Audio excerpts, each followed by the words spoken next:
So, how are we doing here? Let's see. Okay. Guess we're almost ready to start.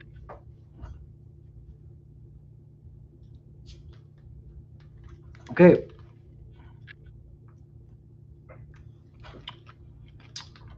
Sunday Night Live. And I really, Sawadikap Tukon. Sawadikap. Um,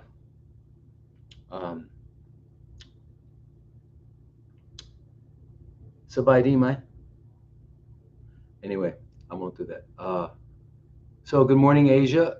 Monday morning in Asia, Monday morning in Australia, New Zealand. And yeah, that's it, right? So, and then here we are. Okay, Europe. Europe is a bummer because it's always too late. But anyway, and I apologize, but I don't know what to do. So anyway, hi everybody. Cool. Everybody's here. Everybody showed up. Okay, excellent. So let's get started. I just have to remind you all of a few things. Just by the way, they still haven't put me back on Facebook, and I know it's Facebook. So somebody just sent me a message today saying, "Well, from Holland, all right, Sorry Cop." Some a message today saying, "Why aren't I on Facebook?" So I guess they're new. But anyway, we got kicked off. I guess they won't let us back on. They have all these bizarre. It's not even excuses. They just like anyway. I think it's because I mispronounced Zuckerberg's last name. I thought the Z was an F, so I guess that's maybe he heard that. Anyway, so here we are. So what I wanted to make some announcement there, just to remind you, if you're anywhere near Jacksonville, um, I'll be at the Beljanski Integrative Cancer Conference, October 13th to the 15th, and I guess you could register with a 10% off if you go to the website drlodi.com/event. A lot of people there be there. Chris Warwick will be there. Yeah, a lot of people. So anyway, the other thing is I'm gone Rumble right now, and I was just having a conversation, not a conversation, a text station. Is that what they're called? A text station, a messageation I had with somebody, and about Rumble, and the idea was uh, what I think I'd like to do is do a 1 week, once a week or something, have a program. We'll call it As It Is, so I can tell the truth as it is. Because somebody was asking me, wanted to know what my impression was regarding what's coming, and I can't say it here because you know why you can't say it here, because this is the greatest country in the world, the greatest, um, the freest, absolutely free. Um, you're free to follow the rules. And what else are we? We've never had it so good. Remember that one? We've never had it so good. Never. In the whole history of humanity, we've never had it so good.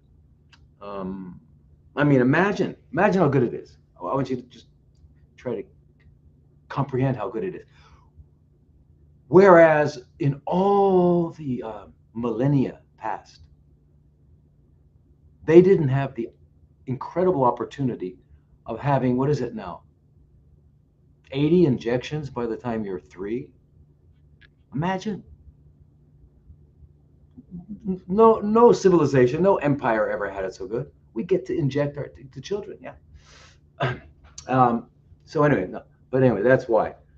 So I'm going to be on Rumble, and I thought what we do is we'll call it As It Is or something like that, and we'll just talk.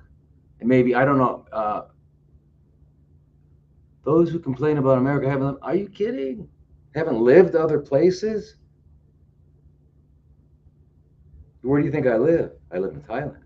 Where did I live before? Japan. How about before that? In Europe. How about before that? India for 2 years. How about before that? After that, where else?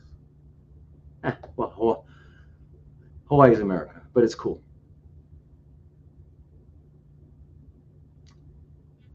Interesting person. Wow. I love it. Love it. Love it. I'm not complaining. Did I complain? I said it's the greatest country in the world. I didn't complain. Um, so anyway, so Twitter or X, whatever you call it, we're on there. We're on YouTube. We're on Rumble. We're on Instagram, TikTok, and LinkedIn. And of course, on the website, you can go and live stream on there. You can go on the drlodi.com/live, and you can do it. All the other ones are at Dr. Thomas Lodi, except for Twitter, it's at Dr. Thomas Lodi MD. But you can find them all, and then they all have replays. All except TikTok. You can go on and watch the replay if you want, in case you miss it or something. So anyway, let's jump into the. I want to jump into the questions because there's, we never get time to do all the questions. So let's do them all today, if we can. All right. So first question is, what can I do to treat low blood pressure? All right. Well,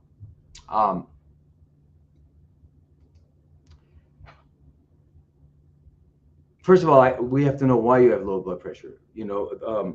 There are many reasons to have low blood pressure. So I'm assuming maybe you have chronically fermenting cells. By the way, we have to do this. I just want to clarify a term here. For those of you who have not been on here before, the Rockefeller word called cancer, we call them, what it really is chronically fermenting cells, which are engaged in an adaptive response. And what we need to do is change the milieu in which those cells exist so that adaptive response is no longer required. So anyway, so we don't call it that other word, okay? That zoological sign, the one that comes right after Gemini and right before Leo. You remember that one? Yeah, that's it. Okay. So anyway, so it depends, but if you have that situation going on, a lot of people in that situation are severely stressed, of course, and you can wind up getting, it's adrenal insufficiency, and that happens quite often, where your adrenal glands just get wiped out. Now, one thing to remember about the adrenal glands is that in order for them to make adrenaline, which is also called epinephrine, they need something called ascorbate. And what is ascorbate? Ascorbate is known as vitamin C, right? So one of the things we notice with people that have chronically fermenting cells is that they're all, if you check their plasma ascorbate levels, they're always low, and when the actual tumor is very low. In fact, lower than the other cells. Interestingly enough, if you start sipping 7-7 and get some IVs, but at least sip 7-7, now they find out that you actually have higher levels of ascorbate intratumoral, inside the tumor, than you do in the plasma, the blood, right? That's pretty cool. And the reason for that is because the stroma, right, the nest in which this tumor is living, those cells in there, remember that one of the main cells in there are called fibroblasts. And the fibroblasts in that environment become what are called tumor-associated fibroblasts. So they start working for the tumor instead of the other way around. What they do is when the ascorbate gets in there, it oxidizes, trying to get rid of it, oxidizing. But when you oxidize ascorbate, it becomes dehydroascorbate, and dehydroascorbate it fits right on the GLUT1 receptor. The GLUT1 receptor is for glucose, but remember, all ascorbates are formed from glucose. That's how they originate in animals, not in plants. In plants, they're formed from mannose, which is another kind of sugar. But anyway, so glucose. So the DHA goes on there, fits on the GLUT1, and remember, GLUT1 is upregulated in most CFCs. So the DHA goes right up into the cell, and the cell immediately reduces it, meaning it has to use all of its. It has to use its glutathione and its thioreductin And when it uses that's its only defense. So if you're doing physiological doses, you're sipping 7 to 7 all day long, then you're continually putting that DHA up into the cell, and the cell is having to use up all of its antioxidant capacity. Remember, these cells don't have a lot of it. Why is that cool? Because now if these chronically fermenting CFCs run into any trouble, any kind of problem, which they will, they can't defend themselves. They're vulnerable. So it makes them really vulnerable. So it's a good thing. But anyway, but that's really important if you have adrenal fatigue. So, the two things you would take for adrenal fatigue are DHEA, and you want to get your level up to, like if you're a woman, you want it to 250, and if you're a man, you want it to 350. Or, in the neighborhood, there's no exactness in there. Now, if you look at the reference range on most blood tests for DHEA, and DHEAS, right? Because we use that's what you draw in the blood, DHEA-S. It's the sulfated version of DHEA. And the reason we order that instead of DHEA is because the sulfated version is the storage version. Because DHEA, like all hormones, goes up and down, and it's cyclic. But so if you get it at one time a day, it may not be representative of what your total body DHEA is. So if you get the DHEA/-S, then that's pretty much that's a good level. So anyway, all of the levels I see in whether it's whatever country, whatever state I'm in, they always have them lower. What they consider in the reference range is lower. So than 250 for women and 350 for men. So, but that's what I say. Really important. And if you're getting older, you need to supplement for sure, because you're not going to be making as much anymore. And one more thing about DHEA. Remember, I feel like I'm always repeating myself because, but I am. So, but anyway, it's okay. We're humans and we're not very smart, right? And we have to learn. We have to hear things many times. Remember when you learn multiplication tables, right? And we put third grade, second grade, whatever it is, first grade. Anyway, they give them to you, right? Two times two, and you looked at it once, right? And you say, okay, I got that. No, you had to practice, and so anyway, that's how we are. We have to repeat things. So you don't mind me repeating things. So anyway, DHEA is to cortisol as progesterone is to estrogen. Okay, so that means, and your ratio of DHEA to cortisol should be at least 10 to 1. All right, why? Because all the stuff that cortisol does that may be negative, DHEA undoes. So that ratio needs to be high. So you want to have that, right? And anyway, so you can figure out your cortisol levels by getting your AM around 8 a.m. and then about 4 p.m. AM and PM on the same day. You got to go back to the lab, but it's okay to do it, and then take the average. And remember, if your cortisol should be high in the morning and should be lower in the afternoon. If it's the other way around, then that means your cortisol is going to probably keep you up and you will have trouble sleeping. That's one reason why people have trouble sleeping. And the other thing we use for adrenal insufficiency is sometimes we give hydrocortisone, which is the exact molecule that the adrenal glands make. It's not the prednisone or dexamethasone or any of those other synthetic ones that really are dangerous drugs. This is basically just like just like when you give estrogen to someone in menopause. Okay, so but anyway, so that may be one reason if that's your reason. But there can be nutritional deficiencies. There can be dehydration for low blood pressure.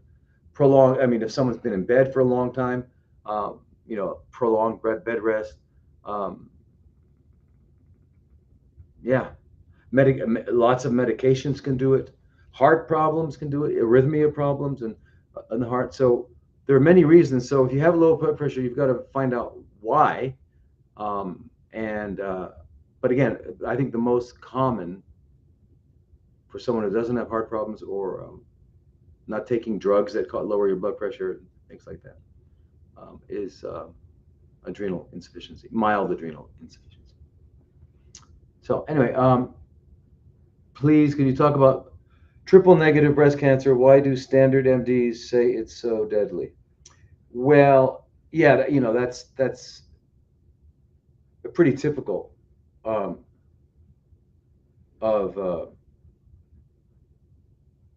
well, let me explain that. Triple negative means, okay, so triple negative is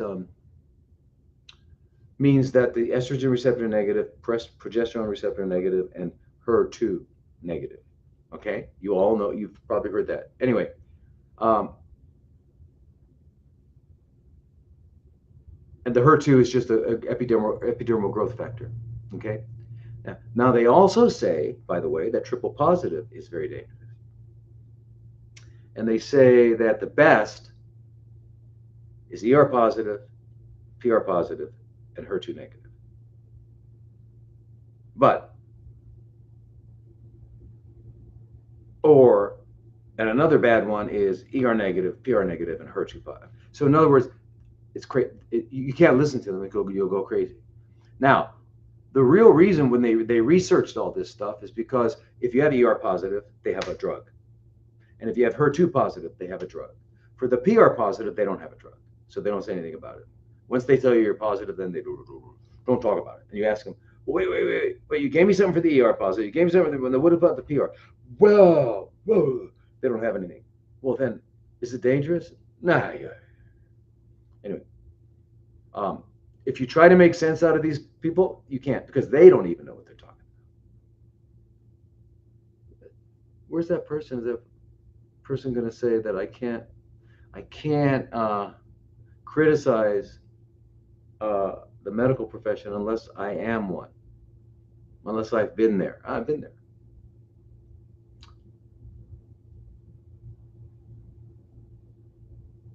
Maui strong, right on. All right, you guys. So anyway, it's not anymore. It just means that you don't have things to block the estrogen receptors, and I mean, you don't have drugs for the estrogen receptor, which slow things down. That's all they do. They don't really change the overall situation. They don't change overall, survivability and all that. Because if that's all you're doing is using drugs to deal with this situation, then you're going to wind up most of the time not good, right? So when you have chronically fermenting cells, CFCs, what do? You undo all the stuff that produced it. You clean out. You do all sorts of things. You do rational therapies, and so you're not sick. You're not losing your hair. You're not losing your bone marrow is not going getting suppressed, and you don't get all those problems. Okay, so the thing with triple negative is that all they have, instead of the tamoxifen and other estrogen receptor blockers, and the HER2, which kind of put the brakes on it for a while, but they don't deal with it. So don't think about that. And there's a lot of like, for example, vitamin C ascorbates, the curcumin. These are really, really amazing for triple negative and triple positive. Remember, I had a woman at our center who had how would you treat cancer? Okay, with they did a biopsy here on her breast, and it was triple positive, and in her or a triple negative, and in her axilla, her armpit, she had triple positive. So they were opposite. So it's not that it mutated, because remember, these are just genes that are being expressed. So if they become silenced, they're no longer being expressed. So that's all we're talking about. We're not talking about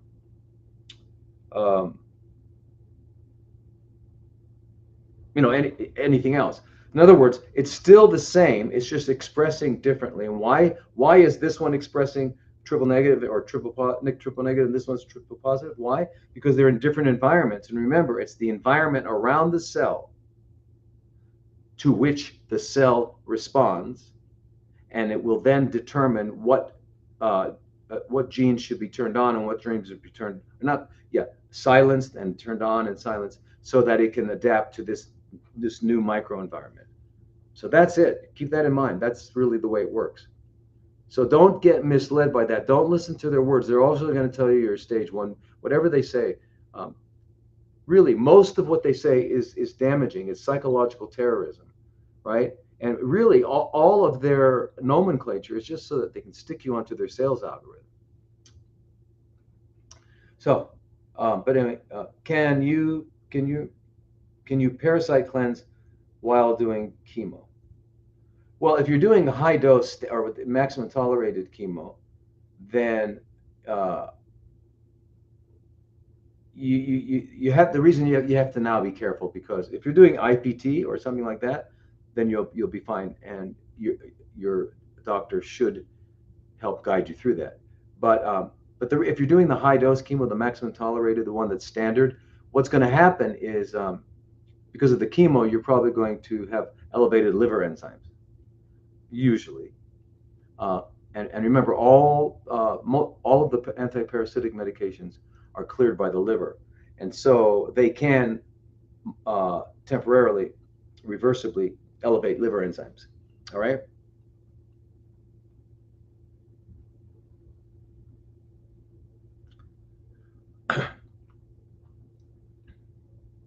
So the problem in your situation is if you're doing maximum tolerated, then there's a lot of things that you can't do that would be really cool if you could do.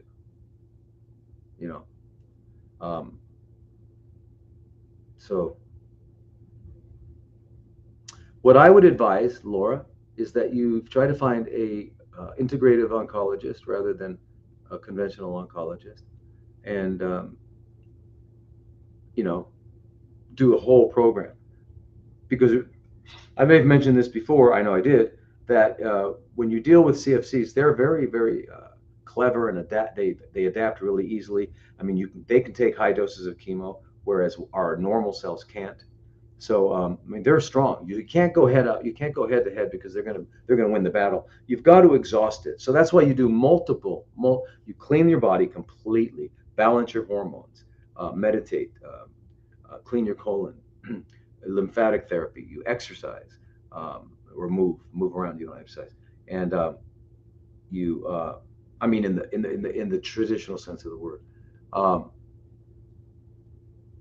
you do all those things. You've got to go to a biological dentist, a real biological dentist, and you have to find out if you have any cavitations, or if you have any root canals, or any of that stuff, or any metal in your mouth. A lot of times, most often, when they put the crowns on, it looks white, but underneath it, there's metals, and you won't even know it. You might not even know you have metal in your mouth. So yes, vitamin D is helpful in prevention, absolutely, and when you have it as well. So that's all that part. And then the second part is you give all these therapies that are metabolically challenging these CFCs, because these CFCs are different. They don't have certain enzymes that healthy cells do. So if you put them in a position where they need to use those enzymes, they're in trouble, such as that's what happens with high doses of vitamin C. It produces peroxides, and the CFCs can't defend themselves with that. Healthy cells love it. It's good for them. So the same with curcumin, quercetin, B17, artesunate, all of them. And then of course you use ozone and all that. So Laura, you gotta. I hope you can do that. And because the other thing is that what I worry about is the side effects of the. Now, okay, I use that word. Oh my God. There are no side effects to anything. There are other effects. And for example, if your hair is falling out, that's not on the side. That's in the middle. If you're going into kidney failure, that's not on a side. That's in the middle. If your bone marrow is being suppressed so that you're anemic and your white count is low and your platelets are low, that's not on the side. That's in the middle. So there are no side effects. I hate that word. Anyway. Okay, next question. Does taking melatonin nightly signal to your body not to make it anymore? Good question. And I'm sure many people may have that same, hey, Carolyn. may have had that same question. And the reason you're asking that question is because with most hormones, like testosterone, um, estrogen, thyroid, it doesn't matter what it is, all the other hormones, when they build up in the blood, that signals the hypothalamus in the brain to slow it down, because the hypothalamus is kind of running the show. So the hypothalamus will slow down, not give its message to the pituitary, and then the pituitary won't give the message to whatever the gland is, whether it's ovary, testes, thyroid, or whatever, adrenal. But unlike those, the pineal gland, which makes melatonin, is a nerve. It's not, it's nerve tissue, neural tissue. So it's not looking at, it doesn't have anything to do with how much is in there. It responds to darkness, okay? It responds to darkness. So tryptophan, which is an amino acid, gets metabolized to serotonin. And that's how we get serotonin. Until the lights go out and it gets dark, then that turns on another enzyme that continues the serotonin. It doesn't stop off at the serotonin station. It keeps going down and produces melatonin. So melatonin is produced in response to darkness. So no, the answer is no. It's not going to suppress your ability to.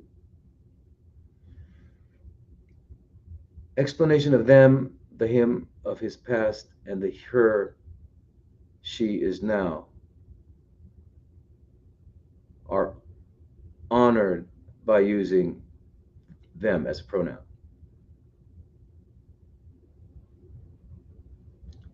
What? Him of his past and the her, she is now, are honored by using them. All right, well, I get you. I see what you're saying. You're saying that the person that I was when I was 20 is not the person I am now. So if you call me them, then you're honoring that. But or if I was a woman, anyway. But I have I have a way of looking at that, maybe a little different, and that is what changes. What changes is my personality and my body. They change. My personality is pretty much the same. Believe me, I mean, pretty much the way I am now. I was, unless you have some major crisis in your life, or you have, you have an accident, and you get banged on the head too high. You're pretty much the same person, in general. It's not that much of a change. But anyway, but the body changes, yeah. So when you look in the mirror now, you're not the same person you saw when you were 8 years old, not at all. So that's changing, right? However, that aspect of you inside, that's not your body, not your mind, not your personality. That part of you that is I is the same. It's eternal. It's always been. Okay? It's God. And it's God in you. It's how, we wouldn't be alive if we didn't have the Spirit of God. So that never changes. So the way I look at it is, because when you find out who your I is, when you say, okay, because I'm not my hand, right, for sure, okay, and I'm not my arm, for sure, yeah, and I'm not this body, and I'm not my mind, because I have to use a possessive pronoun to describe it. I have to say my mind, my body, my shirt, my cup. Okay. So if I have to use a possessive pronoun, then it's not who I am. But I have something. So the only way I don't have to use a possessive pronoun when I get down to the core is I. And my I is your I, her I, his I. And turns out there's only one of us in the universe. Now, remember when Moses was up getting the Ten Commandments? And he said, after he says, listen, well, so okay, I'm going to go down and share this with the other guys, but who am I going to tell them gave me this? Who are you? Who should I tell them? And God's answer was, I am that I am. So that's the I we're talking about. That I is in everywhere. So in that respect, I don't see us as being them. So I get what you're saying, and I understand it. And thank you for the explanation, because I really didn't know what people were referring to. So now I get it now. Okay, cool. Is there a cure? Next question: is there a cure for blood myeloma? Blood myeloma? You mean multiple myeloma? Okay, first of all, we don't. The word cure. Remember, you only cure things that are diseases, and we know already that there's no diseases. We know that the body is always adapting, and so. So only if you have a disease, you can cure it. You know? So instead, the way I would have asked that question is there a way to be restored to health, even if you have multiple myeloma? And the answer is absolutely yes. And remember, chronically fermenting cells are the same regardless of the tissue of origin. So myeloma comes from, it's part of the blood. It's plasma cells, which are involved in antibody production and things like that. So rather than breast, ovary, brain, pancreas, skin, lymph nodes. Okay, so whatever the origin is, that's what makes it different. But the biology of the CFCs is the same. And so, yes, responds to all the same things. Okay. I have had a third recurrence of anal cancer. Any advice is appreciated. Absolutely, I'm happy to. So a third. It's these words are kind of weird, recurrence and remission and things like that. So these are not really accurate. Okay. The reason they're not accurate is because when they say, for example, if you go in and you have a large tumor somewhere, and even if you have a metastasis to other places, but you have, okay, and you get heavy dose chemo and then radiation and all that stuff, those two modalities are really good at eliminating mature CFCs. Okay, so what happens is they shrink it down, they knock it down, and you can even have a clean PET scan, and they go, "Oh, wonderful, you're in remission." But what happens about that? Oh, biopsy. I'll answer that question. Answer that in a minute. But what happens? What really happened was you got rid of all the mature ones, but what you didn't get rid of were the stem cells, the CFC stem cells. Okay, so CFC stem cells are what metastasize, or mature cells that go through epithelial to mesenchymal transition and actually become stem cells again. So, so because it never went away, because I don't know what remission just really means. Well, we can't see it anymore. That's what it really means. It doesn't mean anything else. So now they grow. Those stem cells find a place, an environment, and they grow back. And what happens is high dose chemotherapy and radiation therapy, both enhance metastasis. They enhance the 6 steps of the 6 sequences of metastasis. So, and also, I'm not sure what you did, but you should have had. You got to look at your mouth with by a biological dentist. You have to do a cone beam CT, and if they have a cavitat, you do that as well. And then there's other testing they do. They do muscle testing. They do acupuncture, meridian assessment. They do other ways to find out. Because we have to use non-Western tools, because Western tools are very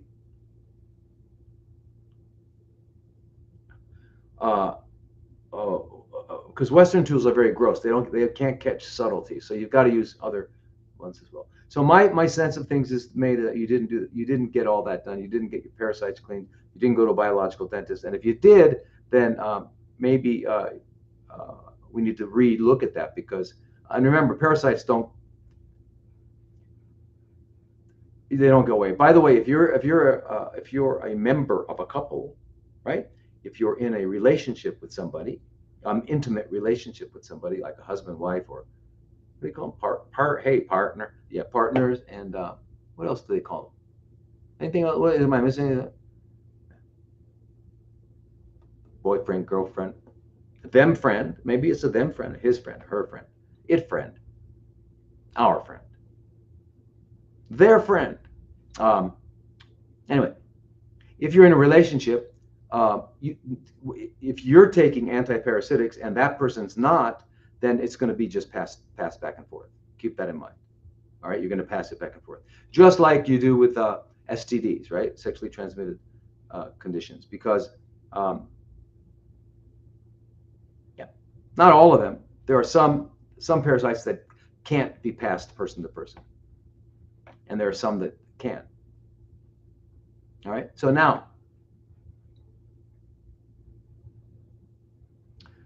okay, cure the. Remember, we don't use that word because there's no there. Okay, for continuous bladder infections, could root canals be the culprit? Yeah, yeah, absolutely. I mean, root canals. You got wherever it is on whatever meridian. I don't know if it's on your bladder meridian, but if it's on your bladder meridian, then for sure it's what, because what a root canal is going to do is it's going to block the energy flow through that meridian, and so that organ's not getting the energy it needs to heal, to live, to do things, you know. So that's, yeah. So definitely. However, there are many other situations that can result in that, and you know,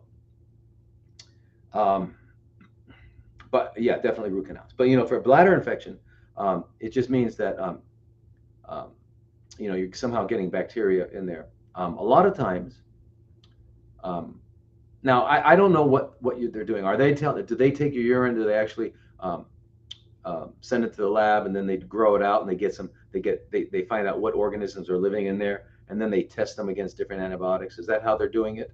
Okay, because what I've seen quite often is that with they'll have they won't you've taken a lot of antibiotics, now nothing's growing out, but you're still having the same symptoms, right? A frequency, urgency, maybe sometimes even blood in the urine, etc. And what always goes undiscovered, I don't like the word diagnosed, so I'm not going to use it. Undiscovered is interstitial cystitis. Interstitial cystitis is inflammation of the cells, the interstitial cells in the bladder, and they become inflamed. Yeah, and a great way to eliminate that is put a catheter in the urethra, and DMSO will do that. Can get rid of that, right? Because DMSO is a powerful anti-inflammatory, and you put it right in the bladder a couple times, and you're going to get rid of that. Because interstitial cystitis gives you the same thing, you know, urgency, frequency, and things like that.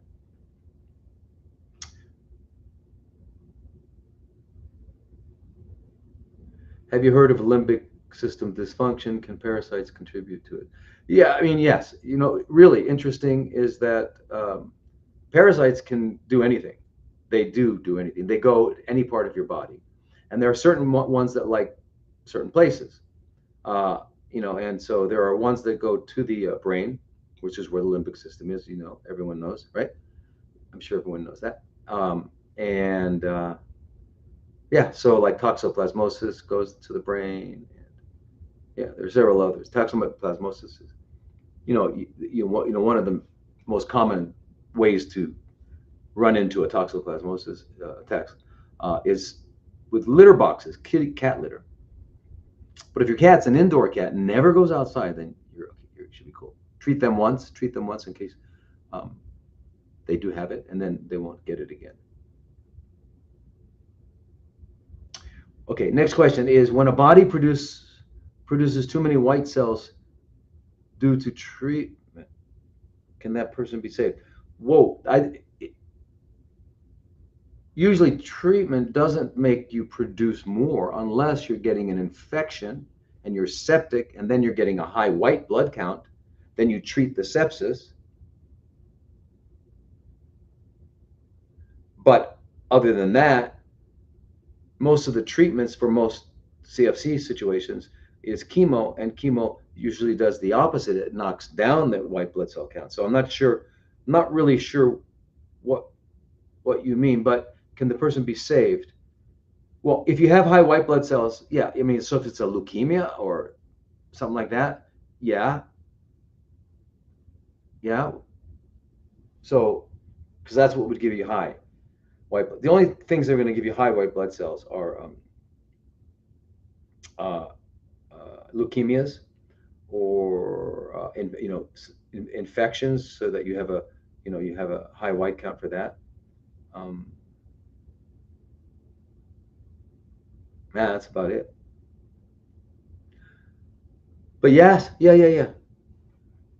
Suma. Good. I'm happy I make you laugh. That's beautiful. That's great. Ah, here it is. Go on Rumble and tell us what's coming up next week. So we're gonna do that. I'll tell you what I see. When it's not like I'm predicting it. I'm watching it. It's happening. It's all around us. And if anyone doesn't see it at this point, I don't think they ever will. Really, I mean, if you don't see what's happening by now, can you imagine now you're sitting there in a prison looking through the bars on the window, and you say, "I'm not in prison." What are you talking about? Same kind of thing here. Okay. Fantastic. Thank you. Thank you. Thank you. Thank you. Thank you, Suma. I guess I'm saying it right. Suma. Anyway, another one here, a new question. I'm precancerous with pancreatic lesions. Any next step to help prevent CFCs? Pre. Now, I don't know how they determined that. Any dentist in Arizona you would recommend? Yeah, Dr. Mike Margolis. Mike Margolis. And there's one other place, and I can't remember the name of it now. Shoot. I'll have to write it down. I just ran it because I just found out they were here. So that's really cool. Anyway, so when you say you're precancerous with pancreatic lesion, so wow, what is that? You mean you had a spot? They discovered a spot on the pancreas, and they did a biopsy, and they found out that it wasn't malignant, but they said it was pre. I've never heard that. Never heard that. I've heard of when they use the word precancer, when you look at a cervical, like cervical dysplasia, with breast, they call fibrocystic breast situations. They call that pre. There are some polyps in the colon that could be pre, but I've never heard of it with pancreatic. But anyway, your good question is next steps to prevent it. Yeah, and it's what you should do, and it's what I should do, and it's what he should do, and her and them. We should all do it, and that is live a really healthy life, the best of our ability. Okay, because there's an obvious but apparently hidden truth that health can only come to us in one way, and that's by living healthy. Can't buy it, can't command it, got to earn it, and that's it. So living healthy would be it. Yeah. So I would say, especially for your situation, do a thorough juice cleanse. I'd say 3 to 6 weeks. Just drink 4 liters of juice a day, fresh juice, vegetable juice. Get your colon clean twice a week for about 8 weeks, and then once a week for a few weeks, and then twice a month for the rest of your life. And do exercises. Move around all day long. Go to bed early. Eat human food. Don't eat 18 hours a day. Eat in a 6-hour window. Meditate, and pray. Yeah. Get your hormones balanced. Do all those things. Yeah.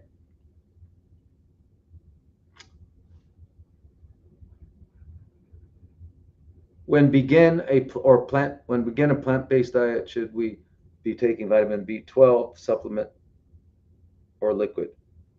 Yeah, a B12 you can take it any way you want if you're doing vegan, right?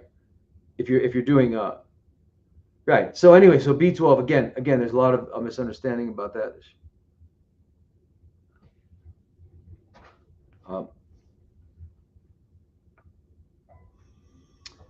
okay, so the whole idea with remember B12 is cyanocobalamin, which is made by microorganisms, and so usually, so when the animal has that in their body, it's because they've had their face is usually like they don't really wash things off, so their face is like in the dirt, and and they get uh, exposed to soil-based organisms and things like microorganisms, and so uh, that's where they're getting it.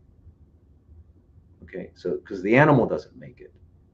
Anyway, so the vegan will need it for a while, and you need it for a while until you've been that way for many years, and then what happens is the bacteria that make B12 that are probably in your colon migrate up past the ileocecal valve into above your ileum, and then when they produce that, then you can absorb it, and that's what happens after a long. You got to do it for quite a while. You got to be that way for quite a while. But yeah, take it, and does it matter if it's liquid or or a pill? No, it doesn't matter. Is vitamin C essential to killing? Vitamin E for killing stem cells, CFC stem cells. Not vitamin E, but vitamin C, curcumin, ivermectin, mebendazole, doxycycline. Those are the ones that eliminate stem cells, CFC stem cells. Okay, now is there another way besides taking fenbendazole or ivermectin to kill parasites? Well, there are other pharmaceuticals, but remember you got to be nasty with these guys because they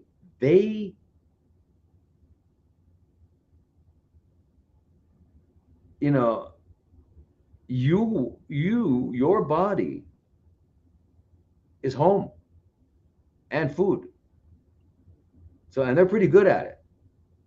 Um, they're not going away.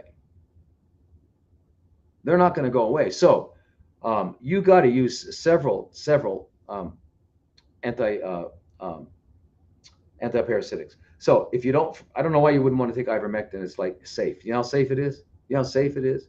It's it's considered the primary treatment for river blindness, onchocerciasis, which uh, affects probably 250 million people in the world. 250 million. So they're all put on ivermectin, and they've been taking it. They take it for 10 years or more. It's pretty safe. Um, and so is the fenbendazole. But if you don't like it, mebendazole. Um, but if you don't want to take those, then there's niclosamide, there's praziquantel, there is albendazole, mebendazole, there is pyrantel palmate. And those are for the worms, the antihelminthics, right? And then you got to get something for the protozoa, like the amoebas and the other things. So like tinidazole, metronidazole, nitazoxanide, which is also called Alinea. So these are all cool. But yeah, and then, okay, so what about the turpentine thing? The turpentine uh, protocol, I don't know if there have been, now, if there have been any,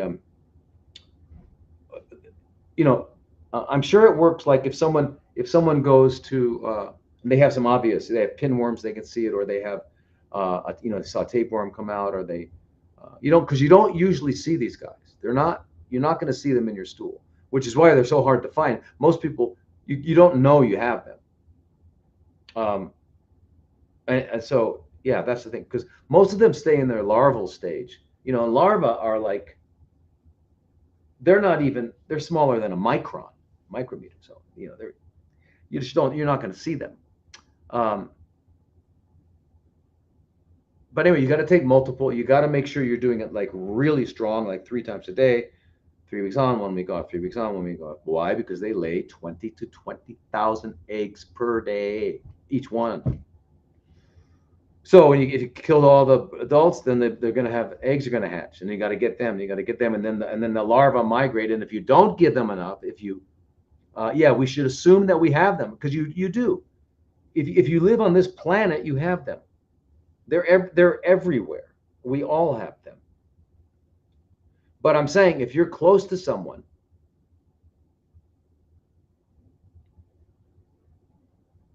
ALS, I'll talk about that. Okay, I'll talk about that. If you undertreat them, and like I've said before, if you undertreat them, then they'll migrate and they'll go to another organ, and then you'll be in big trouble. They can go to your brain, they can go to your pancreas, etc. Can I write prescriptions? That's a good question. Okay. Yeah, but you got to be my patient. And then in order to be my patient, I mean, we can do a Zoom consult, and depending on where you are, like if you're in another country, I probably couldn't. They wouldn't honor my, but almost any state would. I could, except I think California. I don't know. California is strange in that way, so I'm not sure if I could or not. But any other state, yeah. And then I have to do a complete history, and then I have to, since you're not to get, in order to write a prescription for someone, you have to do a physical exam. So what I'd have to do is a virtual physical exam, which is really ridiculous. But I got to watch you do your blood pressure and your pulse. I got to watch you do some touch yourself. I tell you to touch yourself. I ask you it's ridiculous, but I have to, it's only that we got to we got to prove that we did it and all that sort of thing. But then we can do it. On the other hand, if you want to do it, if you can find a functional doctor in your area, or a functional nurse practitioner, because they can write prescriptions in your area, and they're willing to collaborate with me, then we don't have to go through that. Then you've got someone local.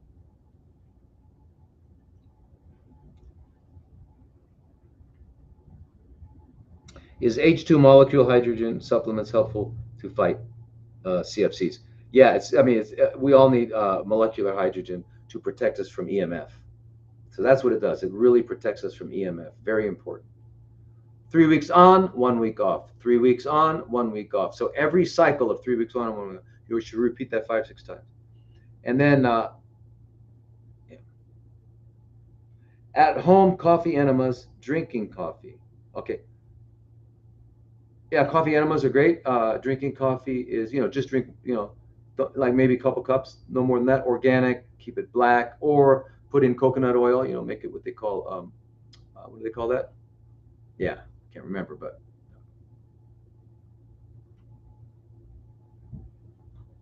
All right, so the coffee enemas. Okay, so everyone, there's a misunderstanding by a lot of people about how to do a proper coffee enema. They usually recommend that you do, I don't know, it's a lot. No one could put that in their colon and not push it out. You can't do it. It's like, and then it's got to, you got to hold it for 20 minutes for it to be effective. All right.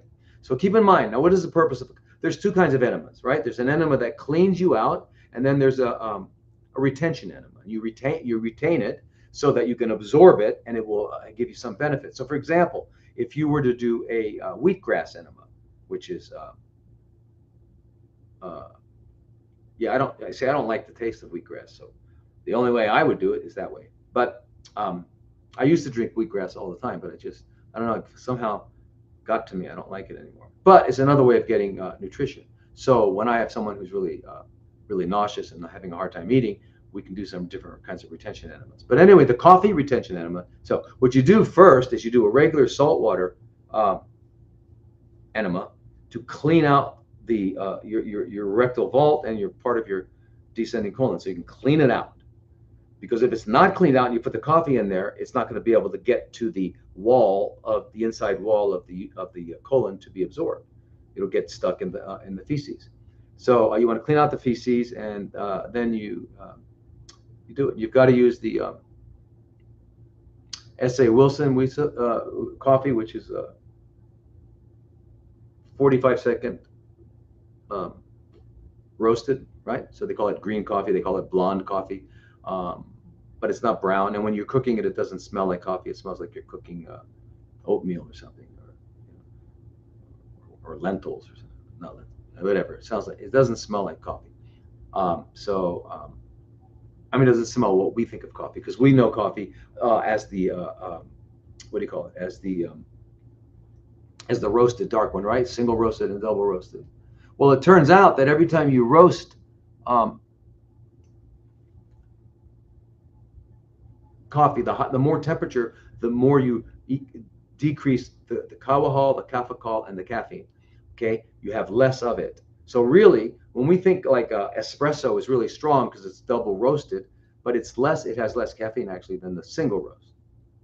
And then the single roast has more than has less caffeine than the and less of the other ones, which are the palmitates that we want, than the flash roasted coffee for enemas. So anyway, you only take about 2 tablespoons of the coffee, and you put it in 2 cups of drinkable water that you would drink, and then you you bring it to a boil, and then you let it simmer until that 2 cups becomes 1 cup. So now you have 1 cup of concentrated coffee. You pour it through either a metal or nylon strainer, not a paper one, and then let it cool off. And then right after the cleansing enema, you put that in, put 3 or 4 pillows under your pelvis, your butt, so that your pelvis is higher than your chest, and then put it in. It'll roll uphill and it'll get absorbed, go to your colon. It'll upregulate glutathione as transferase, and you'll have your liver will be better at detoxing.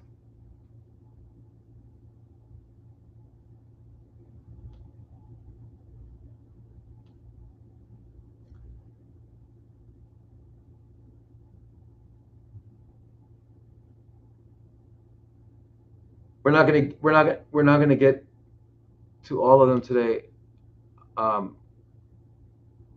Wow. Okay.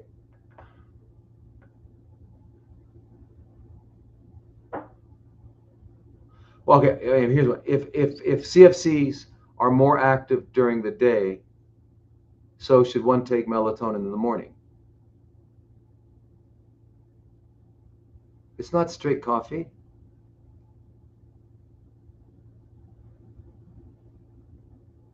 It's S.A. Wilson coffee in Canada. All right, so it's not that. Yeah, it's S.A. Wilson. It's a blonde coffee, not straight, not the kind of coffee you drink. It wouldn't taste good. It wouldn't taste like coffee. I'm telling you, it doesn't taste like it. Anyway, so what I wanted to say about the melatonin does not directly kill these CFCs. What it does, melatonin, is it stimulates the immune system big time, and it cleans up the hydroxyl radical, which is really important because that's really a damaging free radical. And we produce them by every nanosecond. We're producing hydroxyl radicals because they're a byproduct of metabolism. So that's at night. While you're sleeping, it's going to go around and clean it all. But actually, during the day, which is really interesting, well, I missed saying water. No, I said add 2 cups of water and into 2 tablespoons of this coffee. Bring it to a boil, and then simmer it until it's only 1 cup. Then pour that through the strainer. And so anyway, what's interesting is that now all of the melatonin, if you check the melatonin in your blood, it's made by the pineal gland. And the pineal gland is only going to be producing melatonin at nighttime. At dark time. So, however, what's very interesting is all your other cells can make melatonin, but it's not for export. It stays in there, and it helps that cell. Actually, in the mitochondria, it helps clean up the free radicals in the mitochondria, which is where the hydroxyl comes from. So anyway, sunlight does that. Imagine sunlight stimulates these cells, whereas darkness is crazy. But that doesn't add to your full blood melatonin. Now, on the other hand, you can get, regarding melatonin, you can get a patch of melatonin, and just be like a patch of 300 milligrams, and just be absorbing it all the time, and still take a lot at night so you can get some sleep, and so that you can clean up your hydroxyl radicals while you're sleeping too. Or you can take small amounts. You can take maybe 5 milligrams or 3 milligrams, like several times a day.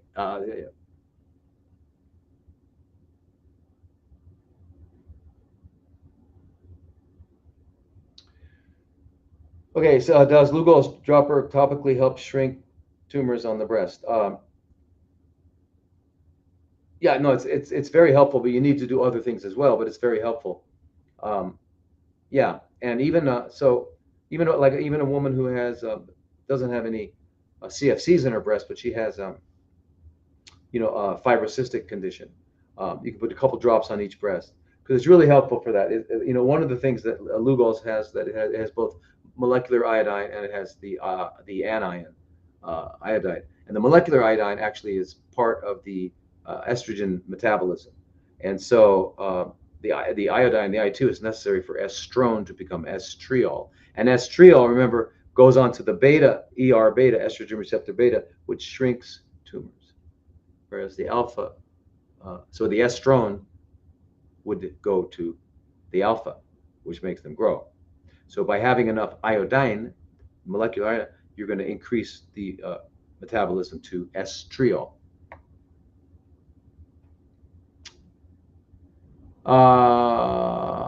Okay, so a couple of podcasts back, you were saying about an IV of sodium for arthritis. Not sure if I got the disodium correctly, or was it spelled differently. I have 2 family members that have crippling arthritis. You mentioned after 40 sessions. Okay, so what I was talking about was disodium EDTA, which is a chelator, and it chelates lead and other minerals, heavy metals in your body. But if it's the disodium EDTA, then it also, it's a complicated thing, but it works through the parathyroid glands to put calcium back in the bone, so that if someone had osteoporosis, it would reverse the osteoporosis. It wasn't arthritis, but that's what I was talking about. But if you have crippling arthritis, so it sounds like it must be rheumatoid arthritis. That's usually the crippling one. I mean, although osteoarthritis can be painful, of course, but usually when we think of the real crippling one, it's rheumatoid arthritis. And with rheumatoid arthritis, it's you've got an autoimmune situation going on, which means that your immune system is polarized to what they call Th2, and all that. But actually, here's the thing: they have crippling arthritis. Okay, so that sounds like they're really having a hard time. They really hate it, right? Yes, can parasites could be involved, because parasites stimulate the Th2 response, right? Because that's how you get rid of parasites. So yes, they can be involved in that. But however, remember, the suffix on a word itis means inflammation. Okay, so arthritis, arthro is joint, arthritis, pharyngitis, right? Mastitis, chest, colitis, gastritis. So anyway, so that inflammation is coming from what? You're right. It could be microorganisms. It could be parasites. It could be all sorts of things. However, the best thing to do is, and it will work. Works every time. Every time. Those people need to be. See, here's the thing. We humans are not that smart, so we have to really be banged on the head before we change. We're just. I don't know why we're that way. We just won't. We won't change. But we have to we have to be in a lot of pain, and then we change. So, or suffer in some other way. Where's my thing? So if they've suffered enough, then they'll be willing to do what's necessary. And what's necessary is you got to do, I don't know how thin they are and all that, but you got to do like a minimum 3 to 6 week green juice cleanse. Everything I just said to the other person. Clean the bowels, go to sleep early. And then once you do the juice cleanse and you come back to eating, now you eat only cooked, natural food produced by God through his, um, uh, who he commissioned, Mother Earth, to produce for us. So under God's directions, Mother Earth produced tomatoes, not tomato soup. So you eat this food after cleansing and doing lymphatics and all that sort of thing, and that will not be a problem. And you got to get vitamin C. There's a lot of things you got to do. Basically, here's the thing. Remember, this is very, very important. There's only one condition with multiple manifestations, and that condition is toxicity. Okay, so if you can picture a tree, and the no, you can't do a fruit juice. It's too sweet, but you make the green juice cleanse sweet enough that you enjoy it, but not too sweet. Okay, so use celery, cucumber, kale, spinach, and some lemon, and then put in 2 apples if you need to, or 2 carrots, whatever. But don't make it really, really sweet, but make it sweet enough that you enjoy it. You got to enjoy it. So yes, make it as sweet as you need to, but don't make it pure fruit. Okay, because you need all the phytonutrients, you need all the stuff from that. In addition to that, you don't want that, because remember, fruit is not just fructose, which doesn't stimulate insulin, and fructose does. There's a fructose receptor for CFC, but it's also got glucose. So yeah, yeah.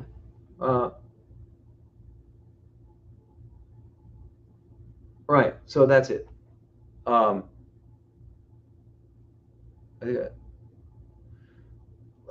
Someone asked me a question before I said I was going to answer it. What was it?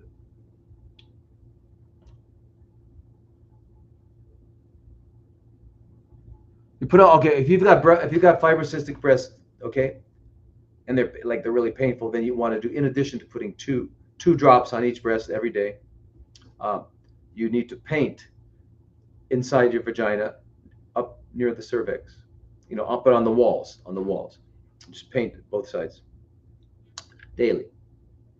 That is if you have not had your ovaries removed, and that'll get rid of these. Now, I am a nurse practitioner, right, specializing in functional fertility services. In your opinion, do parasites cause PCOS, endometriosis, infertility?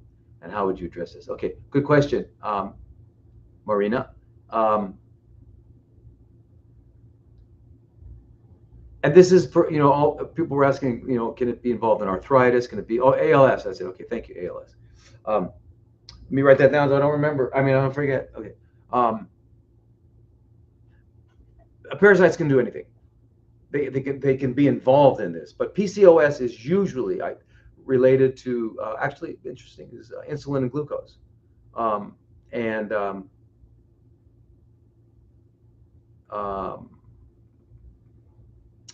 One of the doctors at our center was formerly, she still is, an OBGYN, and she was telling me when she would do surgeries, and she would get the ovaries of women with PCOS, that the outside was just hard, like rubbery, and very rubbery and thick. So the treatment that for the OBGYN group was to either put it in a wedge, cut it open, just so that it can ovulate, because that's the problem. There's no ovulation. If there's no ovulation, then there's no progesterone. If there's no progesterone, it's extremely estrogen dominant. And if there's a lot of estrogen around, it's being aromatized, turning into testosterone, androgens. That's why there's a lot of androgens associated with it. Yeah. Right. But endometriosis, infertility, but the parasite. So here's the thing. All the mechanisms that produce these conditions are what's involved is the microbiome. And remember, when the parasites are in you, they disturb your microbiome, so it's not quite the same anymore. Now, in terms of endometriosis, that's kind of a different story, because they may have been involved in the beginning. Yeah. And infertility, for sure, they can be. So what are you going to do with it? You got to do infertility. You just got to find out if they're ovulating. You got to find out. You got to help them get into make sure they're ovulating. And so, and we know that in order for a woman to ovulate, she's got to get enough estrogen. It's got to peak at a certain point, and then it's got to decelerate quickly, and that causes ovulation. Without that, you don't get progesterone. That's a big problem. So that if that's what it is. And then the other thing, you got to see some women have actually ovarian failure, which is similar to menopause. And so no matter what you did, right, you certainly couldn't give Clomid or anything like that because there's not, if you increase the FSH, you're still not going to. There's nothing to come out. There's no eggs to come out. But I would definitely take care of all the restore the biome, change them, get back to being healthy. Once we're healthy, everything kind of resolves. Because with health, there's not only do you not have CFCs, you don't have any of this stuff. So you've got to get people back to health. And it's the same thing I said for the other two things. Oh, okay. Someone said it says I'm booked until October next year. Listen, there's something wrong. Somebody else told me that too. I've got to tell my team. That's crazy. I'm not booked until October next year. That's crazy. How did that happen? All right, ALS. Somebody asked me about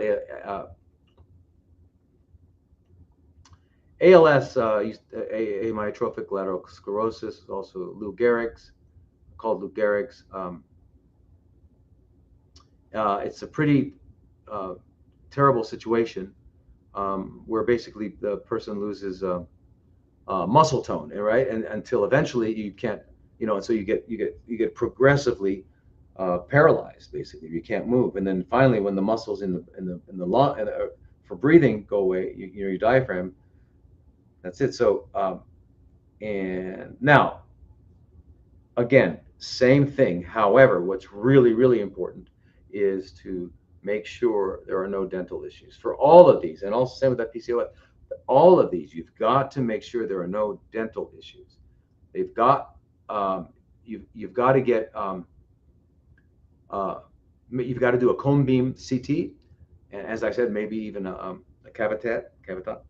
You got to find out what's going on. They do other things. They do breathing studies. There's all kinds of stuff. But anyway, if you've got any metal implants like titanium, if you have any root canals, so a lot of people. So we actually had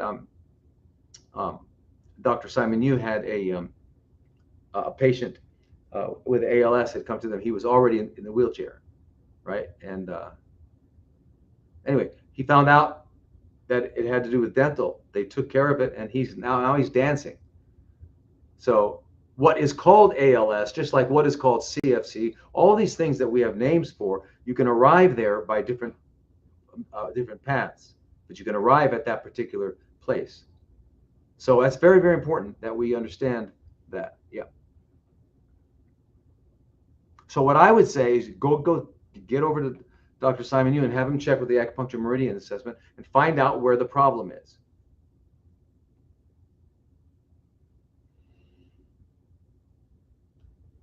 Oh yeah, I've been this is Juliana. I've been having stabbing gallbladder pain. Is it better to do parasite cleanse first or a gallbladder liver cleanse first? Well, now, are you sure it's stabbing gallbladder pain? So does it happen after you eat a fatty meal? Is that when you do it, where you eat anything with fat in it and then your gallbladder contracts? Does it cause pain? I mean, that's how you would know it's gallbladder. But I mean, the gallbladder cleanse, you're talking about the malic acid, where you take malic acid in the form of apples, that people drink apple juice for a few days, then they use the olive oil and then the Epsom salt. That's what you're talking about. Yeah, so that doesn't take many days. You can do that and then do the parasite right after. That won't take long. You could do that and then do the parasite.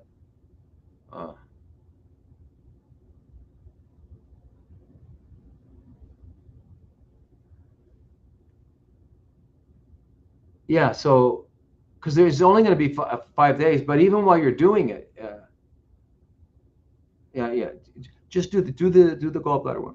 Find out it's gallbladder. I mean, did you do ultrasound to find out it's gallbladder? Are you sure it's gallbladder? Are you having a hard time digesting fatty foods? Epstein-Barr reactivated. Okay. Okay, so somebody was just saying that they got the injection by either Pfizer or Moderna or one of them.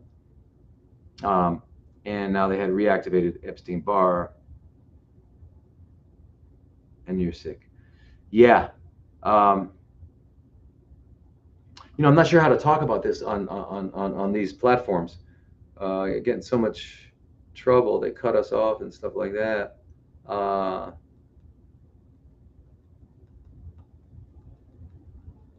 Well, the things that get activated, like Epstein-Barr or whatever, other, and like if people had CFCs that it was it hadn't been there for let's say 8 years, and then they get this injection and it's back. So those things are happening too. All these things are happening because of immune dysregulation, and the question is what's doing it. So what we really think is happening is I don't know if I can talk about it, because the only people that can hear me probably will be on Rumble.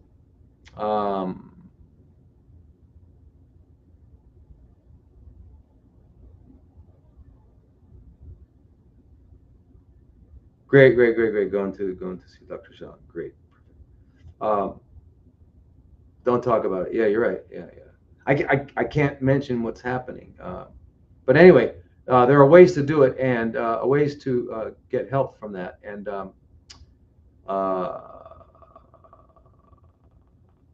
oh, here's a question I got. Here's a question that's gonna I'll answer hers and yours at the same time. It says, I want to detox my 8-year-old from graphene oxide. I want to use something topically, like a lotion, because he is a picky child. Would borax or MMS or chlorine dioxide be best for nanotech graphene oxide? Okay, so this is a good question, and okay, so now graphene oxide, because I think they're finding it in different places. I don't know where, but anyway, what it is? It's an oxidized form of graphene, and what graphene is basically it's a lattice. The microscope, at the nano level, a lattice hexagonal carbons, right? And so there's like hexagons, like thousands of them, and they it's called they're called 2D, 2D, two-dimensional, right? Two-dimensional. You understand two-dimensional? There's no depth. That's because it's one atom thick. These are very, very small. Anyway, they use them to make nanomaterial. But the graphene itself is used because of it's so strong, and its electrical conductivity is great. So it is really good for sending and receiving information. So that's what it's used for. So it's a two-dimensional single layer of carbon atoms, and carbon. Carbon. Remember, real quickly, because this is important. Carbon is number 6 on the periodic table, and that means it's got 6 protons. It happens to be the 4th most abundant element in the universe, after hydrogen, helium, and oxygen. And actually, it's interesting, it's the 2nd most abundant in our bodies, other than oxygen, in terms of mass. All right. And then it has, and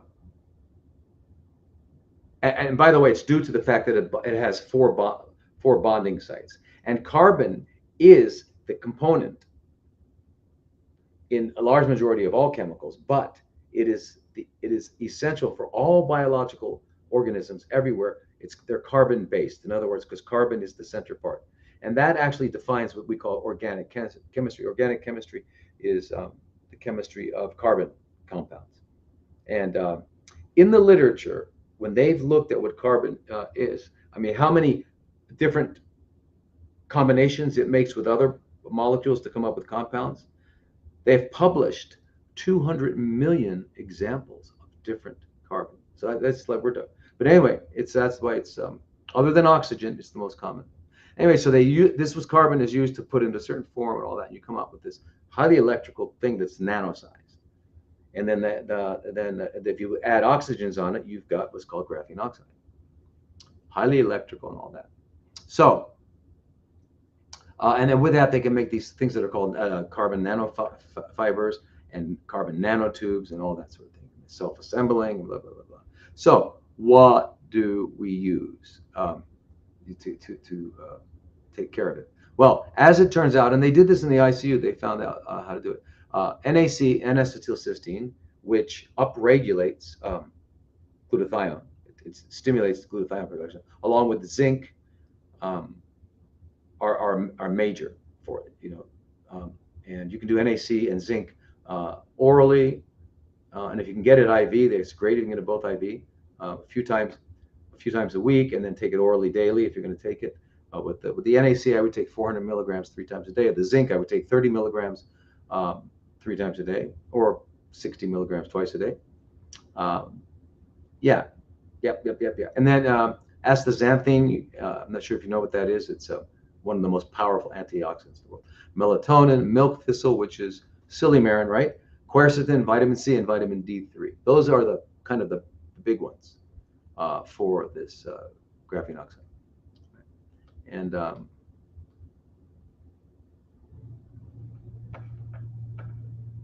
so for your 8-year-old, yeah,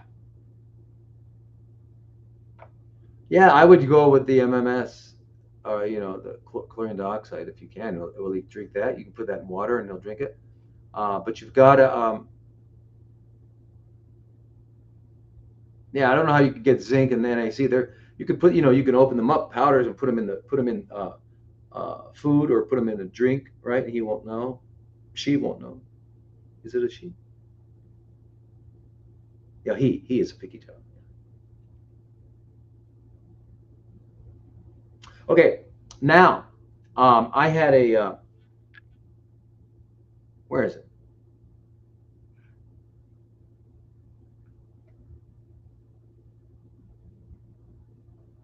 Where is it? Where is it? Where is it? All right, I can't find it. Some lady was saying that okay, I don't remember your name, but it was about you were saying that your son or your child or has severe allergies, like they go into anaphylaxis almost with everything they eat, and it's really hard to feed them, and it's a big deal. It's a big problem. So what I was going to say is with the child, I don't know how many injections they got when they were younger, but that has a big, because this sounds like your child is got a severe dysbiosis and leaky gut. And when you have that, you're going to be allergic to everything. You just got rotating allergies. And that's because basically the small intestines have little holes in them, like Swiss cheese. And so before the food is properly digested, it still may be in the protein. It still may be a protein or a large or a peptide. It's not yet, and if you can't absorb that directly in the blood, you're going to have a major problem, like anaphylaxis. So that sounds like really powerful leaky gut. So you're going to have to, I don't know the child. I mean, I can't tell you what to do because I'm not there. I don't see them. I can't give advice. But what I would, depending if they're not too thin, if they haven't been eating, I don't, but you want to, one way you heal the way that any organ heals anywhere is by resting it and making sure that it's got the nutrients it needs to do its job. So to heal the leaky gut, you need to have glutamine. Glutamine is an amino acid, and it's the fuel source for them. The other one is there's a bacteria called Akkermansia, which heals leaky gut. So you got to get those in there, and then you got to rest. So don't give it a lot of work for a while. So which means if you can do some fasting or at least just some green juices or mild things for a while. But anyway, I'd have to talk to you about that. So I don't know. I can't really tell you what to do because I haven't seen them. All right. So, okay. So now, what was it? Okay. So what do you think about Dr. Daniel's Turpentine protocol for parasites? Well, I think I mentioned this before. I don't quite know if how well it really works. I don't know. I haven't read the stuff on it, but I'll tell you, turpentine, which as you know comes from the spruce tree and the other pine trees, what they call coniferous trees. It's the sap, and then you have to distill it. That's what turpentine is, and it's been a remedy since Hippocrates. It was in Hippocrates, as he mentions it like in 3 different treatises. Galen, Pliny of Elder. Way back when Romans, Greeks have used it all throughout the Middle Ages. They used it. It's probably in every country that has pine. Canada used it, and so it's got some amazing quality. I just don't know if it's strong enough to get all these guys that are deep in your organs. I just don't know. I don't know. I think it'd be good, but I just have a feeling that you have to use, because these guys go deep in. Now, so here's another one.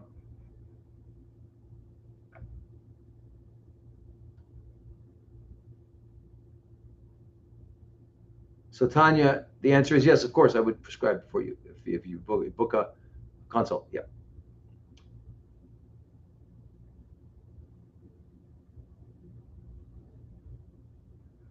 Okay, I have taken ivermectin paste for the better part of a year by advice of someone who is now dead, and eventually stopped as I was having groin lymph pain. It subsided and went away, but I was concerned, and my doctor didn't see anything at the time to warrant concern. That was over a year ago. I stopped, but a few weeks ago I got blood drawn and things looked okay except an odd anemia, and am now taking some iron before I go get tested again. I just saw a video of yours talking about how improper treatment of parasites can lead to them migrating, and that's what I fear may have happened, but I don't know. Do you have any recommendations or tests that I might do to suggest my doctor? Okay. All right. Yeah. So, okay. So there's no test. You can't find them. You can't find them. You're very, very, very unlikely to find them. And sometimes like some of them you can find the larvae. They're very, very, very small. But yeah, so very, very small. But no, because if you did go get tested, like it's usually a stool test, and if they did get tested and it was negative, you still wouldn't know that you don't have it, right? Okay, so but you're right. So I said they will migrate. So you got to get back on ivermectin, but you got 12 milligrams 3 times a day. You got to do mebendazole, praziquantel, niclosamide. You got to do at least 3 or 4 of them. So you got to do several, and antifungals, and you got to do 3 weeks on, 1 week off, 3 weeks on, 1 week off. And don't be afraid of ivermectin. It didn't cause your lymph node. No way. No way. Yeah. So here's another one. What would your natural treatment for parasites be if you're allergic to the medication you recommended? That's maybe the turpentine and and then the old standards of clove and but I'm afraid they're not going to do it. That's what I'm just afraid of. They're not going to get them all. And you're allergic to all those medicines. So I wonder why all of them you're allergic to. Okay, so if I do the protocol of 3 weeks on and 1 week off, how many times do I need to do this? 5 or 6?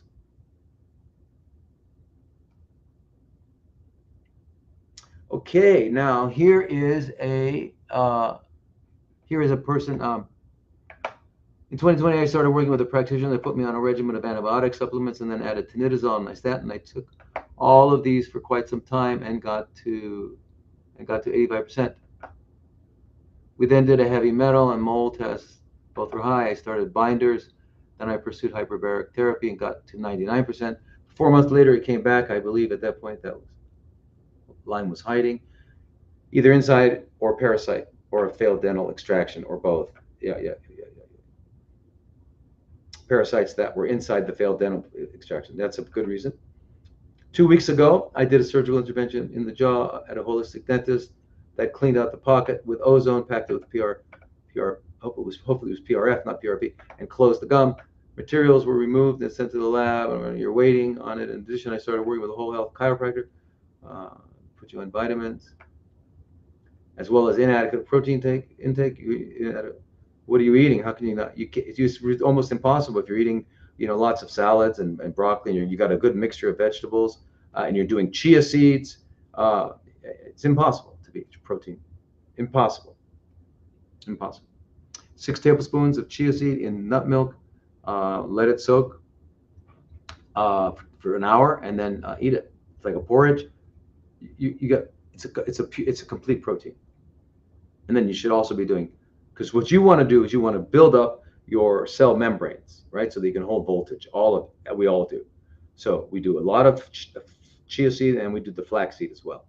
And then you eat nuts and seeds, and then all the vegetables have all of the amino acids we need. I mean, not every vegetable has all of them, but the mixture of them do. And then nuts and seeds. You'll have plenty of everything. So so I also invested in my own hyperbaric chamber, and you're able to treat yourself at 1.9. That's pretty good. 2.0. That's very good. That's a good high thing. Regularly, which has a whole host of positive side effects. Right. So right. So I'm glad you went to back to holistic dentist. Sounds like they know what they were doing. Yeah, that's good. That's good advice I just saw there with the methylene blue. But again, I don't know if it's going to get in everywhere, and you got to go up, back and forth, you got to do, yeah. Yeah. So you did good by going back to holistic dentist. You got to keep doing the parasite cleanse. And the other thing, the big one with Lyme's or any of that stuff is if you get someone with you get what is it, the GPS 4000. It's the only Rife machine. Where is it? The only Rife machine that I know that really works. And I had a woman who was really, really down with Lyme, sick. She had spent 100,000 in Europe, 100,000 in America, couldn't get better. She was so fatigued. She had to have a sleeping cot in her kitchen, so that when she made her food, she could sleep for a while before she ate it, because she didn't have the energy. She was really sick. Anyway, she came. We when I was in Thailand, and we did with a Rife machine, one treatment. She was stuck in bed for 5 days, Herxheimer, and she emerged on day 6, and has been fine ever since. Crazy. Frequencies. Got to find the frequency. So that's what I would say. All right, now. Let's see.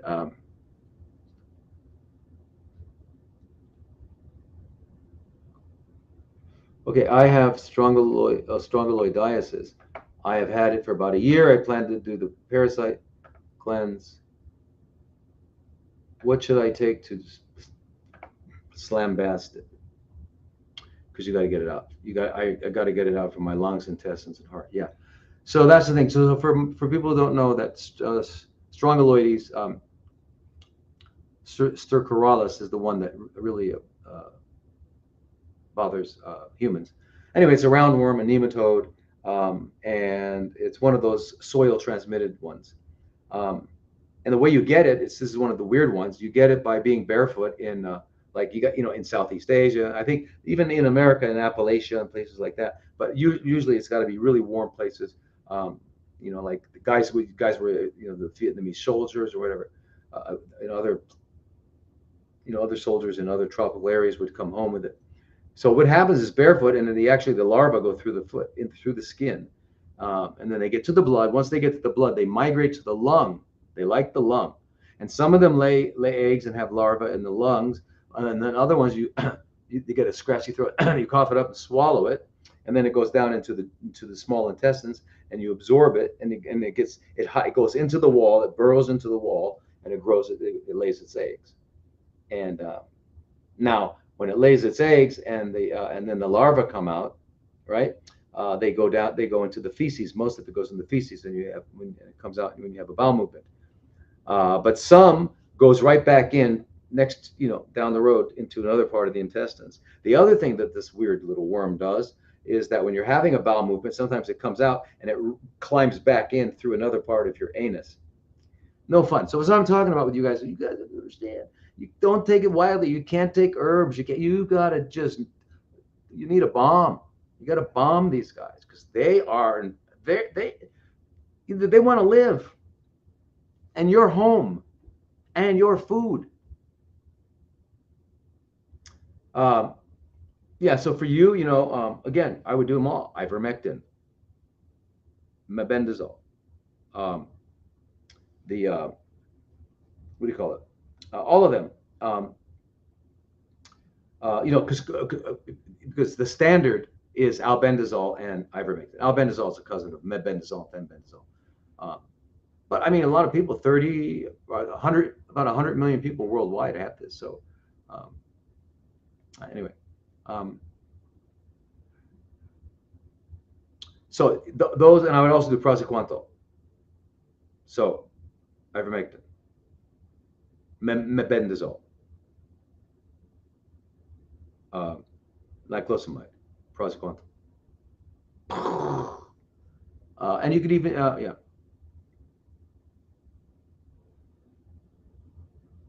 And again, I would do that, high doses of each 3 times a day.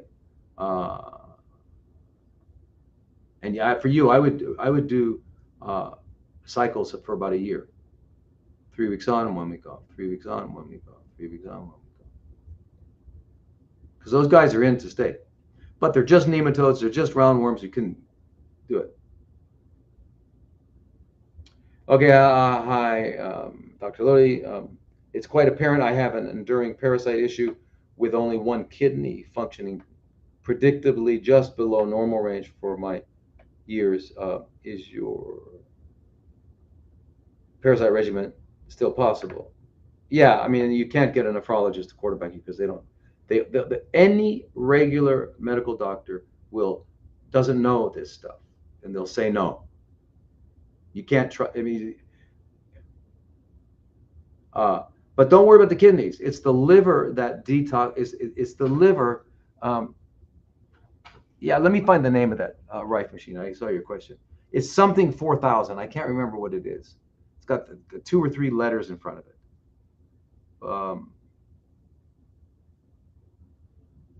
Yeah, shoot.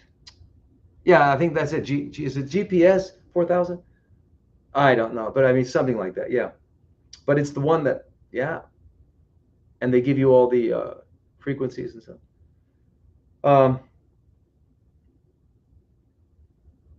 So, but remember, all the antiparasitic medications are not. It's not a kidney. They're not neutralized by the kidney, neutralized by the liver. So there should be no problem at all. You just need to, if you think you have one, I mean, even if you don't think you have them, you have them. No, I understand. So a problem would put you on dialysis, of course. Now, if your creatinine is normal and they're looking at GFR for age, if you're eating healthy, you're living healthy. Remember, the idea with kidneys is that the teachings that we get in medical school are that the functional unit of a kidney is called a nephron, and so that the nephrons decrease by 10% every decade. So that even if your creatinine is normal, but you're 70 years old, you're not filtering much. Well, that doesn't make sense because if it's decreased by 10% every decade, that would mean anyone over 100 would have 0 kidney function. It doesn't happen. You got older people. So anyway, that's just that's allopathic. It's allopathetic blah blah. Allopathic blah blah. And if your doctor starts using allopathic terms, big terms, stand up, applaud, tell them, my God, you are incredibly brilliant. Now speak to me. Okay. Now I already know. Okay, you went to medical school. You learned all those fantastic words. I'm so proud of you. Now communicate. Okay? Tell me what's going on. Don't let them use their allopathic blah blah. Um,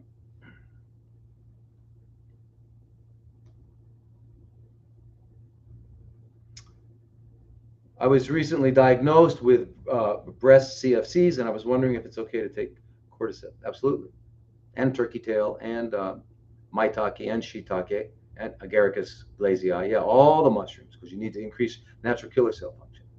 Um, and you also need to do lots of other things, like take thymosin alpha 1, which is going to increase your T cells.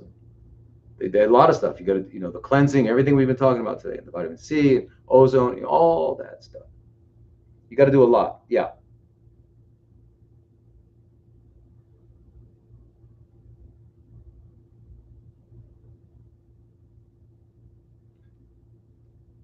I'm having a complicated cyst in my breast, so they will monitor it every 6 months doing ultrasound. Do you think it will be CFCs one day, and how to treat it? Okay, so yeah. Okay, so if it's a cyst, and if you have again, we talked about cysts before, fibrocystic conditions in the breast. Two things cause it: either estrogen dominance and or iodine deficiency. And so you got to, if you have intact ovaries, then you'll paint inside wall of your vagina, um, up near the cervix, on the vaginal wall, and also put some 2 or 3 drops right on that breast with this where the cyst is. Uh, yeah, because you already had DCIS on another breast a year ago, right? And you got to get healthy. You got to get healthy, but you got to do that. And so you've got to have somebody check your hormones. Make sure you're ovulating. Make sure you're making enough progesterone, and you're not estrogen dominant. There's a lot of things you've got to do. So what kind of iodine? Lugols. Lugols, liquid, and 5%. They have 5% and 10%. Get the 5%. Lugols, Lugol apostrophe S. Lugols. And then you can get it online easily.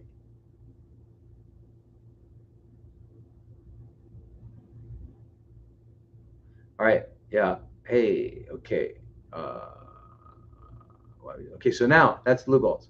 And now, if you're going to take, if everybody should be taking it orally, because we're all deficient, unless you're living in a little village in Japan, then you're probably eating seaweed all day and you're fine. But unless you're doing that, you're probably deficient. Um, and if you're deficient, you're not only going to have problems with your breast and your thyroid, but you're also going to lose the protection that iodine affords us when if we get a chronically fermenting cell. The iodine, if we have enough in our body, it saturates the interstitial fluid. And when it saturates the interstitial fluid, if you have a cancer, CFC there, it won't be able to grow and it won't be able to spread because the iodine will get it. The same way that iodine kills microorganisms. So in the old days, if you got a cut, your mother would paint iodine on there and it wouldn't get infected. All right. Or if you were hiking in the woods, and you came upon a pond and it was the only thing around, you put some iodine in the pond water, and pretty soon you could drink it. So the same way in which it kills the microorganisms by forming a salt bridge, it does the same with these CFCs, and they can't grow, they can't spread. So that's the other thing. But if you're taking iodine now, you got to monitor your thyroid, because iodine could suppress thyroid output. But so you're going to do that anyway, because everybody's low on iodine thyroid anyway. And if you want to know if you're low on thyroid, very simple. You get an axillary thermometer, armpit. You do that in your armpit, in bed, when you wake up in the morning, before you go to the bathroom, right? And you do that 5 days in a row. And then if you take the average, if the average is less than 97.8 Fahrenheit or 36.8 centigrade, then you are hypothyroid, low thyroid, and you're going to need some thyroid, natural thyroid medicine, which you can go online, and get thyro vents and get started with it. But you got to, you can't just do all this. You got to, I have to explain it to you. So you have to contact me.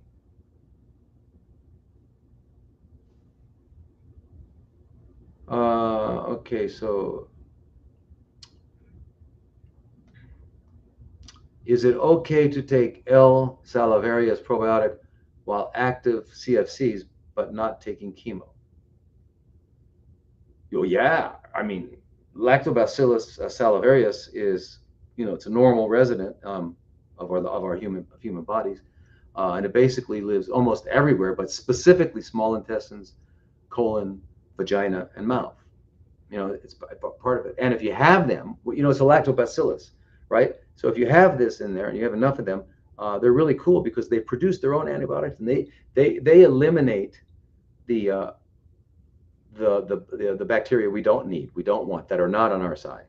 And they also, because they're lactobacillus, acid, they produce acid, lactic acid, which keeps the pH low. That keeps also other nasty bacteria from being able to live.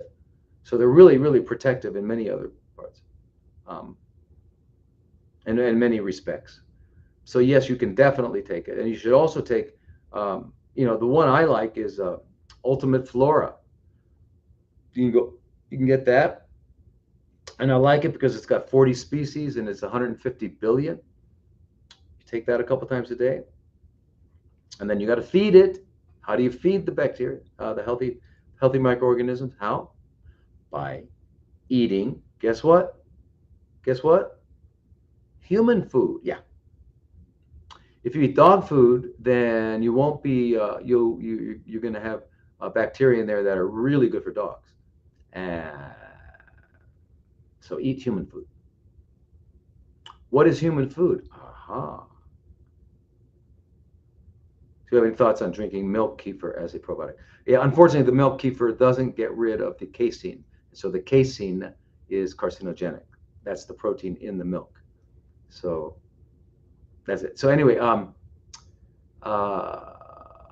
yeah. So human food is plants, uncooked plants. You eat a lot of that. Now that's what they call prebiotics. Or if you're just one of those people that can't manage to do it, eat that way, then you got to take prebiotics, and then you can find that. Yeah, yeah, yeah. But so this Lactobacillus salivarius, so it inhibits candida, right? It reduces any cavities you might get, gingivitis. It keeps your mouth really healthy. You don't get strep throat and things like that. And then ulcerative colitis gets better. Irritable bowel syndrome gets better. Yeah, so it's really.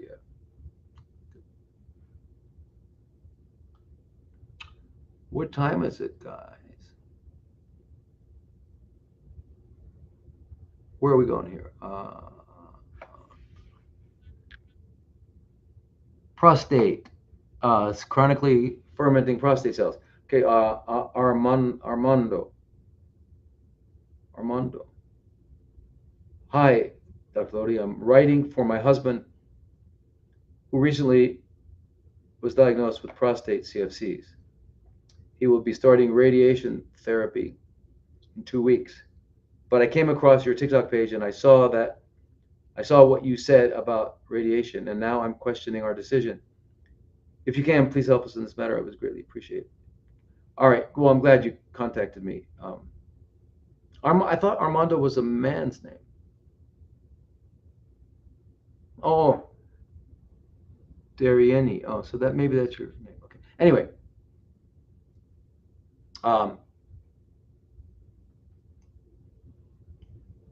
yeah, So okay, so here's the problem with radiation therapy. There's three kinds. There's the external beam radiation, there's the brachytherapy, and then there's the radiopharmaceuticals where they attach it to a drug. But anyway, the external beam. Now, all of these are going to cause major problems like erectile dysfunction and can cause other problems as well. It can cause, because the radiation doesn't stop. If you're doing external beam, right? That's where they're doing it from the outside.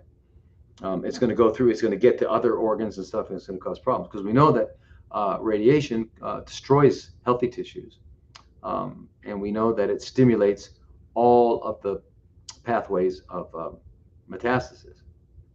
Now, the brachytherapy is when they go in and they implant these little, like they call them seeds, into the prostate, and they leave them there. So, like 100 seeds.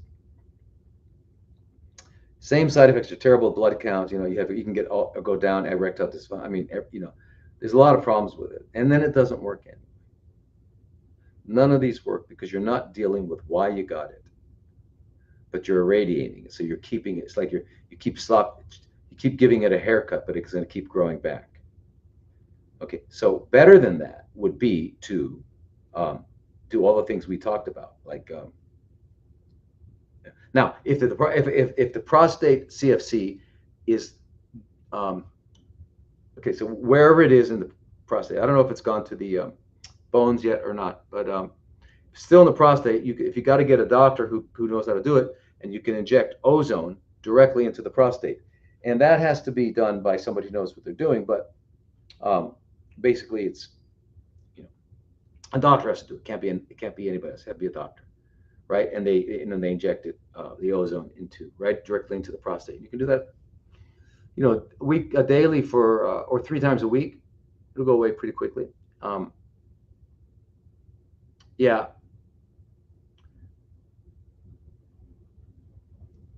The ozone does it, and it's not toxic. It's not going to hurt you, and it gets rid of it. Now, if it's in the bone, it's not going to help you with that.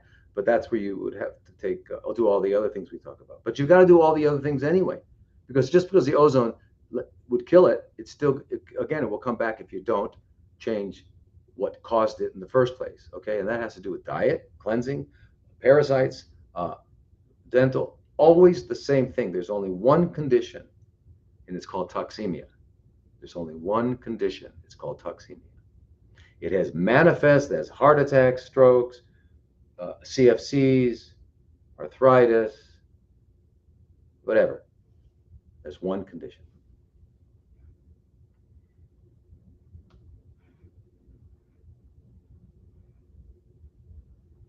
So you maybe Armando or Dariini, get in touch with me. Let's talk.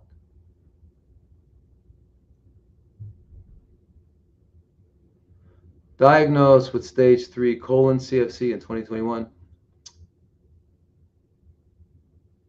Cappox chemo 8 rounds. Have the BRAF gene. What advice to give me for prevention of a recurrence? Well, the genetics don't really matter that much, except that all CFCs upregulate the GLUT1 receptor. But it turns out that ones that have their epigenome, their genetic expression has changed to include BRAF or the CRAS. They actually upregulate the GLUT1 receptor even like much more. Which means what? Remember we talked about it an hour ago, and that is the DHA. Remember when the ascorbate, vitamin C, gets into the tumor bed, it gets oxidized to DHA, dehydroascorbate, which is picked up by the GLUT1, and so they find that goes right up in there, and you can it's really very susceptible. So if he's got that particular BRAF, then definitely vitamins. Not only you have to take the vitamin C orally, but you got to do everything else we were talking about. Everything else. No more chemo. You don't need chemo. All it did was knock it in the head. And it made sure it's going to come back. So that's why you can't. If they said you're not in remission if you had high dose chemo and or radiation. What you've done is you've slowed it down, you've made it hide, and you've also unleashed all of the micrometastases that are everywhere. Now they'll start to grow. So that's the problem. So what do you got to do? Everything we've been talking about for the last hour and a half, and that is from the head to toes, dental, cleansing, parasites. And then, in addition to doing all the cleansing and learning how to meditate, staying active, have healthy relationships, get out of toxic relationships. If you're in a toxic relationship, run, because they're deadly. Toxic relationships are deadly, especially when you've got CFCs going on. You got to get out. You got to get out of toxic relationships. Tell your husband or wife, whatever. Look, I love you, but I'll see you about a year. I need a year off, and I need that so I can live. And we'll meet in a year. We'll have dinner. We'll see how things are. But you got to do that. I know it's hard, but if you're in a toxic relationship, you just got to do it, because you got to free yourself up. If you're in a loving, wonderful relationship, that's beautiful. Then you need that support. And a lot of people that come to our center, that's what they have. Yeah. Oh, but that's what you got to do. Okay. Now,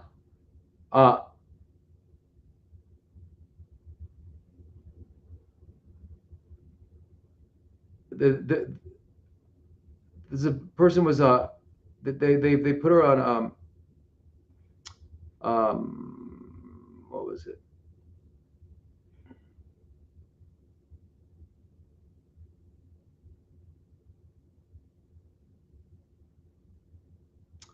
What was it they put her on?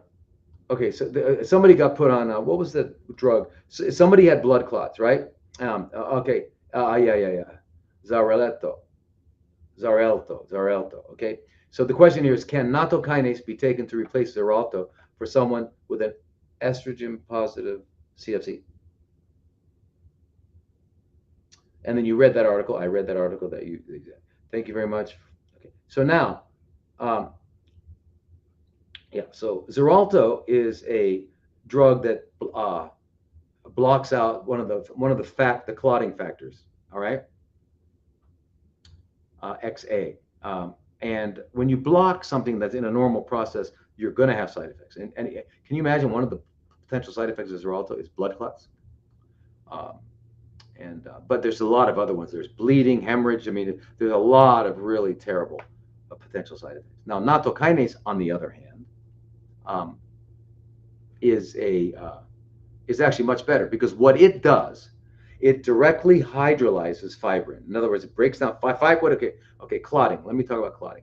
Clotting is, we have two parts of clotting. We have the fibrinogen and we have plasminogen. Fibrinogen turns into fibrin, which winds up forming a clot. Plasminogen turns into plasmin, which winds up breaking down the clot. And so there's a dance there that has to go. That has to happen. So now what the Xarelto does is it blocks it from forming clots, but you already have clots. It doesn't help you to break them down. But the nattokinase actually hydrolyzes, breaks down the fibrin, and stimulates the plasmin, right?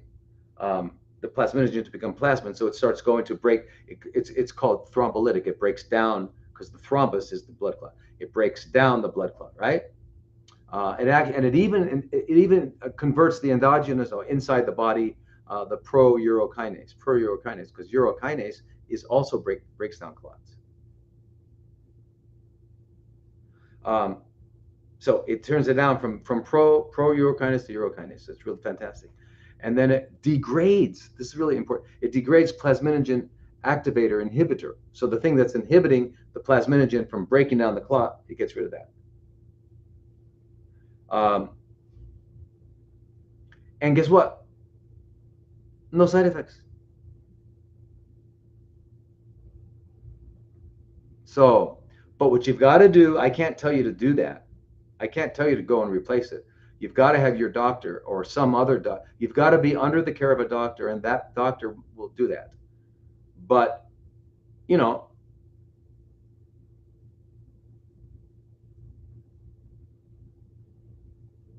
what I would like you to do is, you read that article, read more articles, get convinced how powerful this is. Look at studies that compared Xarelto to nattokinase, if they have it. And if you're comfortable doing that, then it's something you could probably, make an informed decision on. So, but try to find yourself a doctor that has is still able to think. Okay, hard to find those. Anyway, y'all, where are we?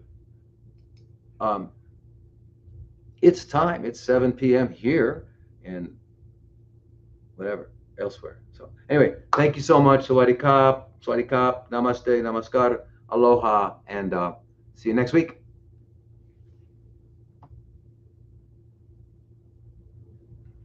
Yes, and now